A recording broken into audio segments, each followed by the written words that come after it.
Hello, people! My name is Angela, and this is Coco. Say hello, Coco. Now, today I'm going to tell you a story about something that's kind of important to me. So, let's do it. Story time, everyone.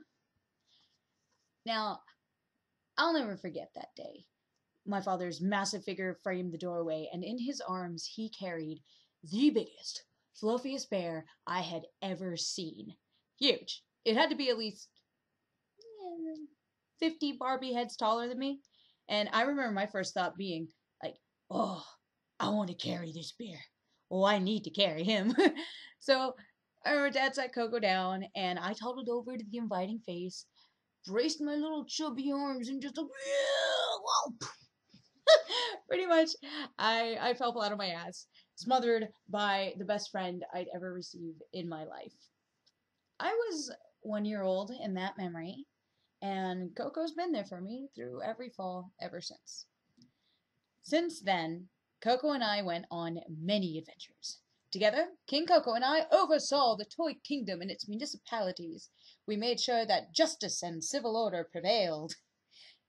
When Shadow the Mysterious, a young panther, lost his mother to a circus crew, we helped him deal with the loss, and he went on to become a crime-fighting detective, a la Batman style. When toys were being captured by the nefarious Stormy Cloud, packaged in boxes and held in captivity in toy stores, Coco and I agreed on a strategy to negotiate their freedom by pleading with my parents on the severity of this abduction issue. I am proud to say that they were gracious enough to support our cause. And when at only 14, the first boy who promised me forever took everything, only to tell me, I'm sorry, via AIM box of text. Coco was the only one who knew my secret and kept it. So lots of tears. And finally, when the time came for grown-up Angela to leave everything behind and move to an unknown state by herself, I took my best friend with me. I think you have to understand that I was an only child in a household that discouraged any contact with the outside world. A large percentage of my time was spent alone, and TV was limited to maybe an hour a day, maybe. These toys are, and were, for the most part, all I had back then. But don't pity me. I mean, this isn't a bad thing, because there was something great happening here. In this world of playtime that I'd created, I was learning. The seeds were being planted. While I played, I was also exploring fundamental values, lessons, experiences, and thoughts that would translate into future scenarios of my life. Through my companions, I learned about discrimination, grief, forgiveness, gambling, fidelity, relationships, responsibility, compassion, ethics, morality. The list goes on. But at such a young age, I was developing fundamental insights on issues that will never stop being relevant to me. And I was learning about myself, too. I have a friend who has an affinity for those little baubles you get from quarter machines, not for the prizes inside or anything, but for just the little capsules themselves. And he told me that he'd imagine little universes in these baubles, complex constructs with their own special ecological principles and myriad of strange creatures living inside them.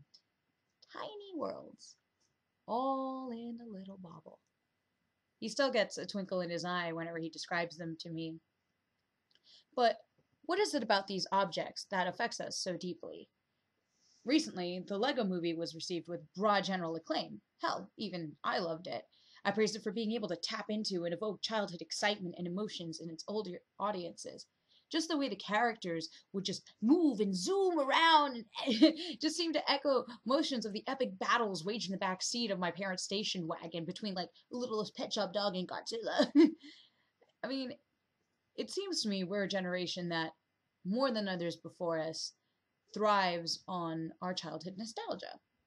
And the entertainment industry has obviously cashed in on this. I mean, we've got movies about our favorite superheroes now, Smurfs movies, and I just saw a trailer for a film about troll dolls. You know, big hair, little jewels on the bellies. You know, that's apparently a thing now. People wanted to see the trolls. But these things get us excited, and I think it's because they remind us of a gilded time we valued so greatly. A time where we invented, where we dreamed, imagined, and we laughed a little more freely. A time where our biggest problems may be centered around the vegetables on our plates or sweaters beneath the Christmas tree. And not to say we didn't have problems, big problems, but there was something in our child's mind that was special, different somehow, almost a vague concept. Something that could face adversity with almost unwavering hope. Something that believed in monsters underneath our beds yet slept through the nights despite them. Something that could weave universes out of nothing. Something that could look a stuffed animal in the face and give it life. I believe we carry these mementos of our youth with us because they remind us of those aspects of ourselves that we feel are being stripped away from us, stolen by bills, debt, hatred, cruelty, despair, or the weight of responsibility we call adulting. We're told to grow up, told to leave our childhood ways behind us, but that's such bullshit. I tell you, keep it. Keep it so close to you. I mean, by all means, fulfill your adult responsibilities and all that. I'm not telling you to give it all up and fiddle with your Star Wars Lego set for the rest of your life. No. But keep your inner child close, because now is when we need that most in our lives. We need to remember where we began, what brought us here within ourselves. We need to remember to play, to enjoy, to the wonder of experiencing or learning something new, the hungry feeling of being small in something so large. I guess what King Coco and I are trying to say is, in the face of an unknown tomorrow, being an adult is all right. But don't forget how to be a kid. And whenever you're going somewhere you don't know, don't forget to bring your best friend with you. This is my first video ever. My name is Angela, and I hope to share my thoughts with you in the future. Follow me along, maybe see what's going on later on. If you have suggestions for topics, I just want to talk about shit. Leave the suggestions below. Until next time, doodles. Oh, that smile needs to go. Oh, shoot, I'm still recording.